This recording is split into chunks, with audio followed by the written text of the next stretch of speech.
नमस्कार, सत श्री अकाल, राम राम सा, खम्बागड़े वणक्कम। आप सभी को ऑल्टरनेट मीडिया में फिर से स्वागत है। मैं आपकी होस्ट गायत्री देवी, हमारे साथ जुड़े हुए हैं नाज़िया इलाही खान। और मैं स्ट्रेट अवे टॉपिक पर जंप करूंगी। नाज़िया, क्या आपको लगता है कि आज जो नीतीश कुमार ने बिहार की असेंबली में जो बातें बोली, क्या वो सेक्स एजुकेशन थी? Over to you. जी। वंदे मातरम, भारत माता की जय।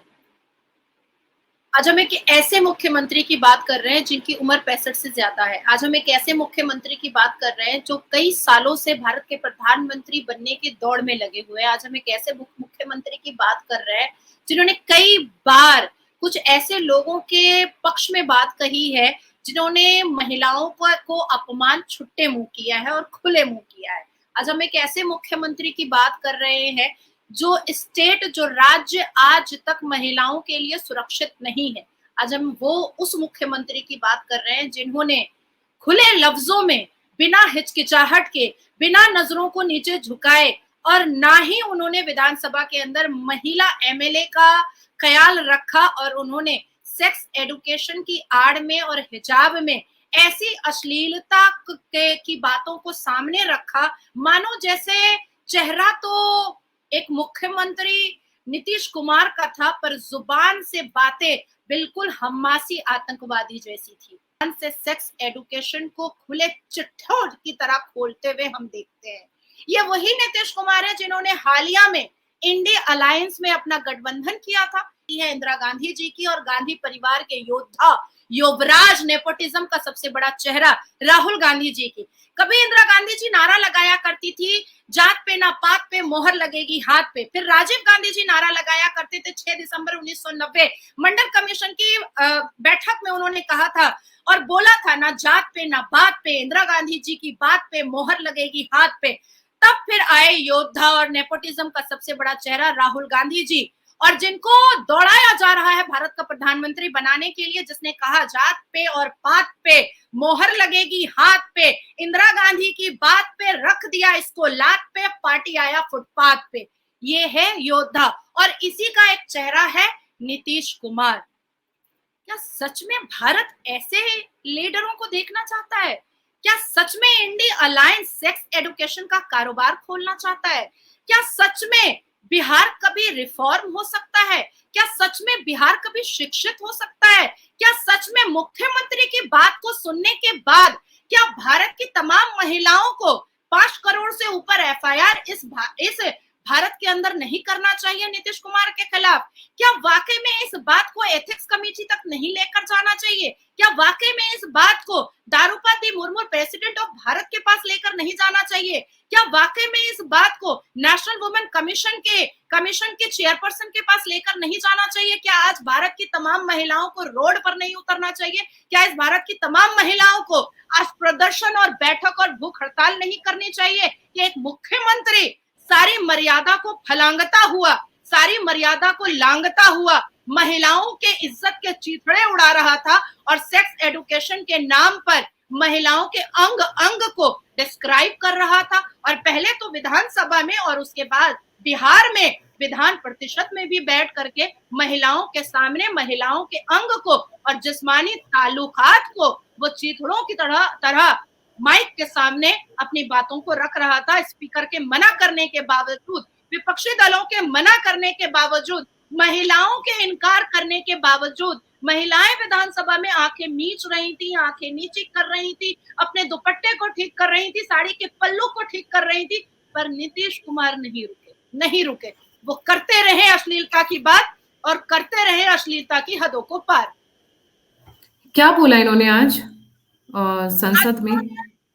आज इन्होंने अपने विधानसभा में अपनी स्पीच में बिहार के मुख्यमंत्री श्री नीतीश जी ने, जो कई सालों से भारत के प्रधानमंत्री बनने के सपने में टूटे जा रहे हैं, मरोड़े जा रहे हैं खुद को, और आज उन्होंने माइक पर कहा है सेक्स एडुकेशन इंटरकोर्स की बात। उन्होंने कहा है कि क्या जरिया आजकल की पढ़ी लिखी महिलाएं बताती हैं अपने सेक्स पार्टनर को, अपने हस्बैंड को, जिसकी वजह से बच्चा पेट में ना आ पाए। ऐसा क्या करना चाहिए इंटरकोर्स के दौरान? ऐसा कौन सा आर्टिकल है जो बाहर निकाल करके फेंक देना चाहिए जिससे बच्चा कोख तक ना पहुंचे और गर्भवती ना हो? ऐसे कितने साल तक मर्द अपने आप के आर्टिकल्स को बाहर निकाले इंटरकोर्स के बाद कि 5 साल बच्चा ना पैदा हो पाए, एक पढ़ी लिखी शिक्षित महिला अपने सेक्स पार्टनर को और अपने हस्बैंड को, अपने खाविंद को, अपने मिजाजी खुदा को, अपने पति परमेश्वर को बिस्तर पर ये एडुकेशन देती है अगर वो महिला पढ़ी लिखी है तो। ये बता रहे थे वो। इसके लिए पूरे बिहार में इनको कोई महिला मिनिस्टर नहीं मिली, इनको कोई सेक्स एजुकेटर नहीं मिला, इनको जगह ढंग की नहीं मिली कि ये संसद से बैठकर मजे ले लेकर, वो भी महिलाओं की प्रेजेंस में, when they were feeling very uncomfortable, वो इस तरीके की एजुकेशन दे रहे हैं। ये क्या इस्लाम के 4 हाथ आगे चले गए हैं नमाज पढ़ते पढ़ते और इफ्तियार की पार्टीज करते करते? जी नाजिया। देखिए गायत्री जी, मैंने तो अभी भी बंद लफ्जों में बताया है, मुझे तो मतलब आई स्वेयर मुझे शर्म आ रही है जिन शब्दों में उन्होंने चीथड़े उड़ाए हैं एक खूबसूरत संबंध को, जो चीथड़े उड़ाए हैं उन्होंने उस पूरे प्योर स्टेटमेंट को मुझे दोबारा रिपीट करने में एक अच्छे घर की बहू बेटी होने के नाते, माँ होने के नाते मुझे शर्म आया। मैंने ढके छुपे अल्फाज में आपको बताया है। अब मैं बताती हूँ कि मैंने कई बार ये बात मेन स्ट्रीम मीडिया में हर जगह रखी है कि भारत में इस्लाम कांग्रेस के रूल बुक से चलता है, और कांग्रेस ने, और क्योंकि अब ये इंडी अलायंस में आए हैं, तो कांग्रेस और इंडी अलायंस इतना ज्यादा इस्लामिक रूल रेगुलेशन को एक्सेप्ट कर चुका है कि जिस तरह इस्लामिक प्रीचर और इस्लाम धर्म के ठेकेदार औरतों को खेत बोलते हैं, औरतों को अश्लीलता का सामान बोलते हैं, औरतों को अय्याशी का सामान बोलते हैं, बकरियों से सेक्स करवाते हैं, और औरतों को आवारा और बच्चलन बोलने से एक कदम भी पीछे नहीं हटते हैं। बस वही इस्लाम कांग्रेस वाला नीतीश ने भी पढ़ डाला, क्योंकि वो भी इंडी अलायंस का एक हिस्सा बन चुके हैं, तो अब कांग्रेस की जुबान उन्हें भी बोलनी पड़ेगी। नेहरू से लेकर के मौन व्रत की सरकार तक मुसलमान कौम को जिस तरह से प्रोवोकेशन और रोटी बोटी दे करके मुसलमान महिलाओं को पीड़िता किया गया है, खून के आंसू रुलाए गए हैं, ये राजीव गांधी के जमाने में शाहबानो और सायरा बानो से लेकर के आज के जमाने तक ये बात पता है और सबके जुबान पर है कि ये जो इस्लाम है भारत का, ये कांग्रेस का रूल बुक का है, और इसी इस्लाम को नीतीश कुमार ने पढ़ डाला है, और औरत को चीरहरण करने में उनको 1 सेकंड नहीं लगा, 1 सेकंड नहीं लगा है।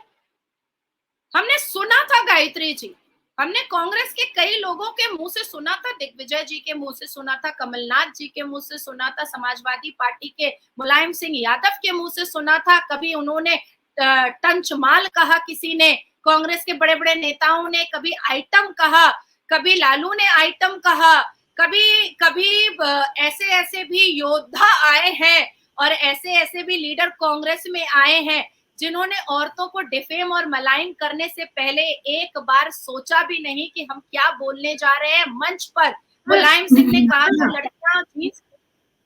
नाजिया, ये कितने टाइम चीफ मिनिस्टर रहे हैं, ठीक है, इनको ये करने की आज क्या जरूरत थी? अचानक से ये पागलपंती का दौरा क्यों चढ़ गया इन पे? व्हाट वाज ये? क्योंकि कोई भी पॉलिटिशियन बिना मतलब की कोई काम नहीं करता है, और ये तो मजे में पॉलिटिशियन है। इसका मकसद क्या था जो ये सेक्स एजुकेशन देने बैठ गए? क्या बिहार में सेक्स एजुकेटर्स मर गए थे, या वहां पे स्कूल्स नहीं थे, कॉलेजेस नहीं थे, प्रोस्टिट्यूशन के सेंटर्स नहीं है, ब्रोथल्स नहीं है?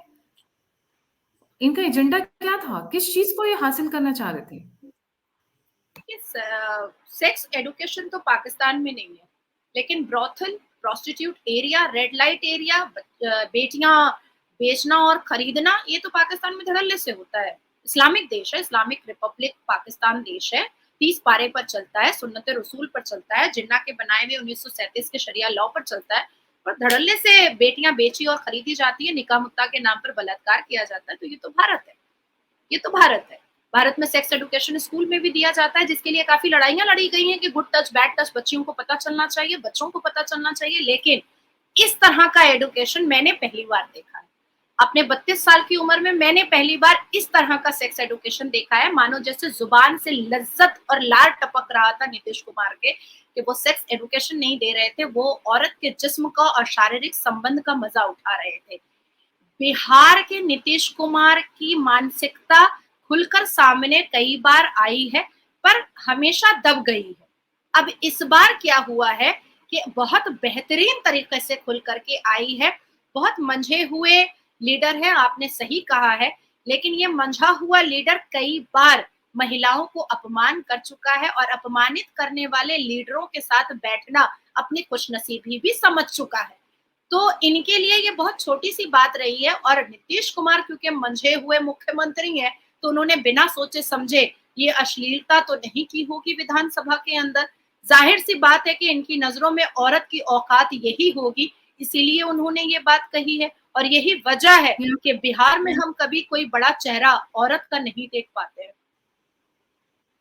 You have a point. और एक चीज़ आपने नोट की है, क्योंकि अब इन्होंने इतना बड़ा कमेंट कर दिया तो अब इनकी पर्सनल हिस्ट्री को इग्नोर नहीं किया जा सकता है।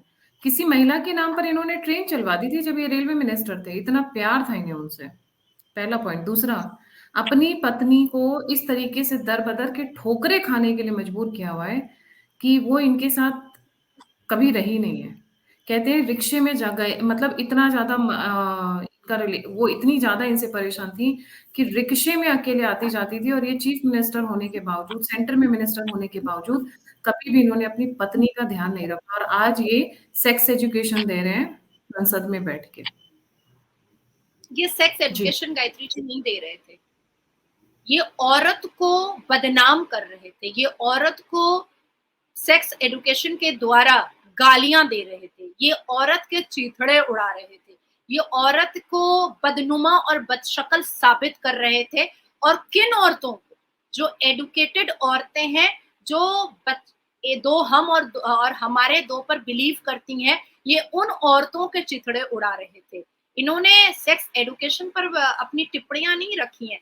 इन्होंने औरतों को अपनी जुबान से और अपने स्पीच के द्वारा, अपने भाषण के द्वारा विधानसभा और विधान परिषद के अंदर नंगा किया है, न्यूड किया है। इन्होंने सेक्स एजुकेशन नहीं किया। This is strange. Coming from a chief minister, this is really strange. And वो भी वो जो कि इतने बार चीफ मिनिस्टर रह चुका है। सोचिए जब ये चीफ मिनिस्टर होकर मजे ले रहे हैं वो भी संसद में, तो पीछे में इन्होंने क्या-क्या कांड किए होंगे भगवान ही जानता है। गुल खिलाए होंगे, कांड ना कहें इसको, इसको हाँ, खूबसूरत गुड। अल्फाज में सही कहें, क्या-क्या गुल खिलाए होंगे। ये इनकी जुबान, इनकी अश्लीलता, इनके कुंजहन, इनके थॉट प्रोसेस से पता चलता है कि इनकी नजरों में औरत की औकात क्या है और खास करके पढ़ी लिखी औरतों की औकात क्या है। जी, जी, बिल्कुल सही। Nazia, would you like to add any other point? मैं आपके इस चैनल के माध्यम से भारत की तमाम महिलाओं से हाथ जोड़ करके रिक्वेस्ट करती हूँ। मेरा पहला पिटीशन जा चुका है भारत के प्रेसिडेंट के पास और मैं चाहती हूँ कि जितनी भी हमारी भारत की महिलाएं हैं, नीतीश कुमार के अगेंस्ट में और अपने सेल्फ रिस्पेक्ट और आइडेंटिफिकेशन के लिए ऐसी करोड़ों चिट्ठियां हर एक थाने में और भारत की जो प्रेसिडेंट है उनके पास पहुंचनी चाहिए, इमीडिएट पहुंचनी चाहिए। जी। Nazia, on a winding up note, आपको नहीं लगता है कि स्टेट असेंबलीज में और पार्लियामेंट्स में कुछ एक रूल्स एंड रेगुलेशंस होने चाहिए जहाँ पे इस तरीके की फालतू की बातें ना हो?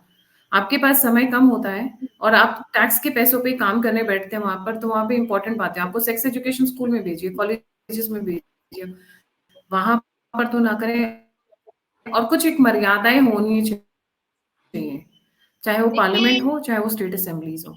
आई थिंक ये बहुत गायत्री जी मैंडेटरी होता जा रहा है जिस तरीके के लोग आ रहे हैं आजकल अपनी-अपनी हरक के साथ में। गायत्री जी इसकी जी। उल्लंघन तो शुरुआत की है गांधी परिवार के पुत्र ने, गांधी परिवार के योद्धा ने। संसद के अंदर सांसद होते हुए फ्लाइंग किस करना, आंख मारना, हक करना फॉर नो रीजन, भारत के प्रधानमंत्री को जाकर के हक करना, महिला मेंबर ऑफ पार्लियामेंट होने के बावजूद भी उसका लिहाज ना करते हुए राहुल गांधी फ्लाइंग किस फेंकते हैं, फेंका हुआ चुम्मा फेंकते हैं। तो एथिक्स कमेटी का उल्लंघन किस तरीके से हालिया में महुआ मोइत्रो ने किया है, किस तरीके से राहुल गांधी ने किया है, तो ये तो इंडिया अलायंस हो चुके हैं ना। ये तो राहुल गांधी के बगल में बैठना बहुत शान और घमंड की बात समझते हैं ना। तो ये सीख कहाँ से रहे हैं? ये गांधी परिवार से सीख रहे हैं और याद रहना चाहिए कि ये गांधी परिवार के वही नेहरू जी हैं जो फिरंगी औरतों के सिगरेट में लाइटर जलाने को अपने आप में ऑनर फील किया करते थे। ये वही गांधी परिवार है।